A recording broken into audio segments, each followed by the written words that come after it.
특히 인더 철치. 여러분 반갑습니다. 우리 유튜브로 함께 우리 컨텐츠로 함께 해주신 여러분 잘 지내고 계시죠? 이 시간 우리 투키 인더 처치 시간이에요. 오늘 특별히 게스트 모셨는데 게스트 어디 계시죠? 반갑습니다. 네, 안녕하세요 목사님. 네. 윤성호 목사님에게 사랑제일교회 교인들 요새 큰 이슈가 되고 있죠. 그들이 종교 박해라는 이유로 시위 중에 있는데 이로 인해 교회가 말이 많고 문제라고 수면 위에 떠오르는데 과연 어떤 행동이 옳은 건지 궁금하다고 합니다. 청년들이 이런 수준 높은 질문을 해주실 줄 몰랐습니다. 네. 글쎄요, 이것도 이제 사실은 교계에서도 굉장히 관심 깊게 다루고 있는 주제이기도 하고, 또 정광훈 목사님 또 사랑제일교회를 주시하면서 보고 있는데, 사실 그 정광훈 목사님이 한국 기독교 총연합회 대표 회장이 이제 내려놨죠. 네. 맞아요. 그리고 이제 8.15 집회를 나간 것부터 이제 시점부터가 굉장히 이제 화두가 되면서 이제 보고 있는데, 사실 제가 이제 사랑제일교회를 저도 이제 사실은 관심이 있어서 좀 봤는데, 여기가 이제 재개발을 앞둔 교회예요, 사실은. 근데 이제 그 인터뷰한 것을 보면 원래 이 사랑제일교회가 그냥 동네 교회였다고 해요. 물론 네. 교인들은 좀 많이 모이긴 했지만, 근데 지금은 사실 재개발 되고 하면서 기존에 있던 교인들도 좀 떠나고, 또 8.15 광복절 정광훈 목사님 한국기독교총 대표회장을 하면서 지금은 어떻게 보면은 지역 교회에서 조금 지방에서도 올라오고, 또 정광훈 목사님과 연계된 분들이 올라오고, 또 운동을 위해서 올라오고, 이러다 보니까 어떻게 보면 지역 교회에서 이제 좀 어떻게 주목을 받는 교회가 이렇게 된 거죠. 정광훈 목사님 플러스.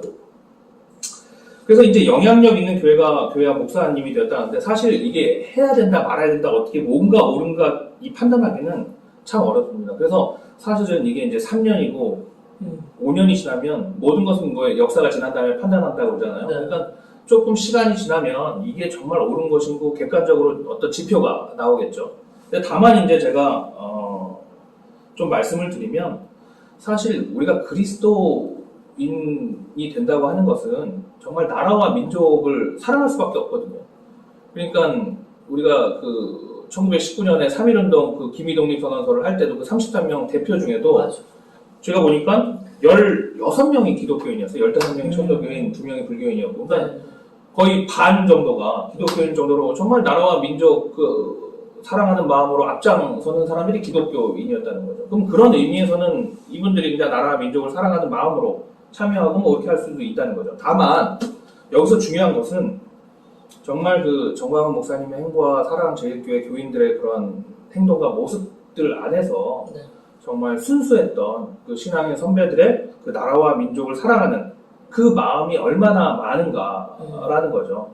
그럼 그런 마음들이 많이 보여지면 어떤 대중들이나 미디어나 또 같은 교인이나 또 믿지 않는 무교를 가진 사람들일지라도, 믿지 않는 사람들이라도 그 마음을 받겠죠. 진심은 통화한다고 생각을 합니다. 그러니까 사실은 그러한 마음이 더 있는가가 중요한 것 같아요. 네. 근데 그때 하여튼 일제강점기 때 교회가 그런 역할을 통해 큰 민족 운동을 일으켰는데, 네. 오늘날도 만약 같은 애국심을 가지고 그런 운동을 일으킨다고 했을 때, 근데 반응들이 너무 다르잖아요. 그죠. 세상의 반응. 그죠. 그때랑은 너무 다르죠. 그런 이유는 뭐라고 생각해요? 그러니까 이게 지금 그냥 단기간에 이게 형성된 그 여론과 그 생각들은 아닌 것 같고요. 근데 그동안 이제 교회가 커지면서 80년대, 90년대를 거쳐가면서 교회들이 많이 이제 부흥하고 커졌죠. 네. 그러면서 이제 어떻게 보면 자본주의, 상업주의로 물든 교회 모습들을 많이 보게 된 것 같아요. 그러면서 자연히 이제 어떤 세습 문제나 목회자의 윤리적인, 도덕적인 문제나 긍정적인 문제나 이런 여러 가지 문제들이 불거지면서 사회가 더 이상 교회에 대해서 이제 실망을 많이 했던 거죠. 왜냐면 그때가 예전에는 선교사님들이 오셔서 병원 세우고 학교 세우고 교회 세우면서 많은 좋은 일을 했다는 건 누구나 알고 있는 거거든요. 그리고 기독교인이라면 존경받아 마땅하고 또 선한 일을 하고 거짓말하지 않고 또 착하게 살고 이런 것들이 그냥 자연히 생각되던 그러한 시대였는데, 지금은 어떤 댓글도 보면 기독교인들이 더하다. 마치 이건 이회장이 개독교다. 라고 할 정도로 이제 그런 일들이 있잖아요. 그러니까 그만큼 저는 이제 목회자의 한 사람으로서 그만큼 못했던 거죠. 사실 솔직히 말씀드리면 정말 이렇게 좀 존경할 만한 삶을 살아야 되는데 그렇지 못했던 거죠. 네, 사실. 그래서 사실은 교회가 이 기회를 통해서 많이 회개해야 될 것 같고요. 정말 그 사랑제일교회 정화목사님뿐만 아니라 모든 교회들이 정말 그 지역을 위해서 정말 기도하는 모습을 보이고 나라와 민족을 사랑하는 모습을 보이고 지역 사람들을 품고 사랑하고 그런 모습을 많이 보였다면 사실 교회가 지금 코로나를 이렇게 했다고 하는 정부의 물론 다 틀린 건 아니겠지만 보도에 사람들이 다 그렇다고 수긍하고 그랬을까 하는 생각이 드는 거죠. 네. 그래서 이거는 기회 삼아서 좀 어떻게 보면 다시 한번 교회가 각성하고 회개하고 한번 생각해봐야 될 때가 아닌가 이렇게 생각을 합니다. 이런 질문은 참 어려운데 참 어려운데 그래도 근데 고민을 많이 할 것 같아요. 네. 청년들은요. 많이 하겠죠. 정말 중요한 질문이 있어요. 네. 헌금은 왜 해야 되는 건지 청년들에게 자세히 알려주세요. 요거는 진짜 한번 알려주시고 설교 때도 한 두 번에 걸쳐서 진짜 얘기하면 참 좋을 것 같습니다. 이런 주제네. 그리스도인의 재정과 헌금과 이런 문제가 정말 중요한 문제라서 한번 좀 얘기를 해주시죠. 저는 헌금을 왜 해야 되느냐, 했을 때 그냥 그런 게 떠올랐어요. 우리가 누군가를 좋아하고 사랑하게 되면은 아낌없이 뭔가를 주려고 하잖아요. 특히 두 가지는 꼭 주는 것 같아요. 시간이랑 물질. 그러니까 내가 그 사람이 좋고 사랑하는 마음이 있으면 그 사람과 보낸 시간이 전혀 아깝지도 않고 맞습니다. 그 사람에게 뭘 사줘도 내 돈과 물질 들어가도 아무런 문제가 되지 않는 거예요. 그러니까 사람에게도 이런 마음이 드는데 헌금도 사실 이런 부분으로 봐야 되지 않을까 저는 그렇게 생각해요. 하나님에 대한 마음과 또 하나님과의 관계 속에서 내가 하나님에 대한 사랑이 있고 하나님이 우선순위고 하면은 시간과 물질이 당연히 가게 된다고 하나님께로. 네. 그분과 예배하는 시간과 또 교제하는 말씀 묵상하고 기도하는 시간이 아까운 시간이 아니라 그냥 당연한 시간인 거예요. 그 사람에게 마음이 있으면 당연한 것처럼.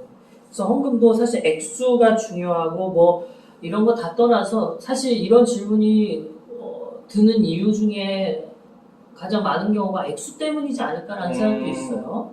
어느 정도를 해야 되는 건가? 그거 정말 중요한 문제죠. 네, 그래서 이런 액수 때문에 이런 생각이 들기도 하고 그런데 사실 만약에 마음, 동기 이걸 헌금을 하는 동기가 뚜렷하고 내가 하나님에 대한 마음이 있으면 액수는 중요한 부분이 아니라고 생각해요. 그런 사람에게는. 그래서 동기가 너무 중요한 것 같아요. 누구는 이런 경우도 있더라고요. 내가 이 정도를 내니까 하나님이 그런 말씀도 있잖아요. 몇십 배, 뭐 30배, 60배, 100배 뭐.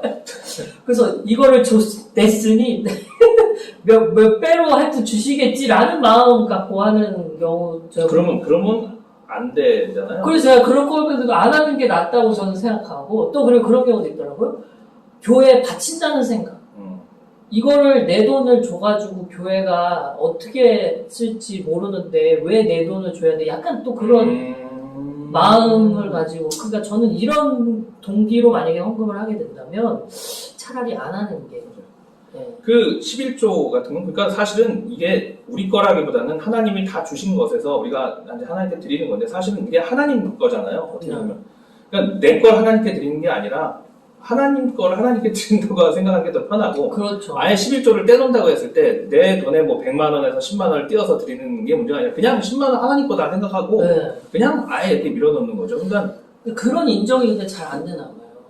어릴 때 진짜 저희 부모님은 헌금이라는 것은 정확하게 떼야 된다고 하셨기 때문에 그게 몸에 밴 사람들은 사실 이런 것이 어렵진 않은데 그죠. 좀 이렇게 청소년기 때 신앙생활 시작하는 분들은 이게 어려울 수도 있지 않을까. 그래서 이게 하나님 거라는 것이 인정하기가, 왜냐하면 알바하고 또 직장하면서 내가 벌었는데 귀하죠, 정말. 이게 잘 안 돼. 귀하죠. 진짜 그거 자기 지갑은 아까워요. 네, 그래서 이게 많이 어려울 수도 있겠다, 청년들에게는. 근데 진짜 좋아하는 사람에게는 막 쓰잖아. 이거는 사실 누구나 인정하잖아요.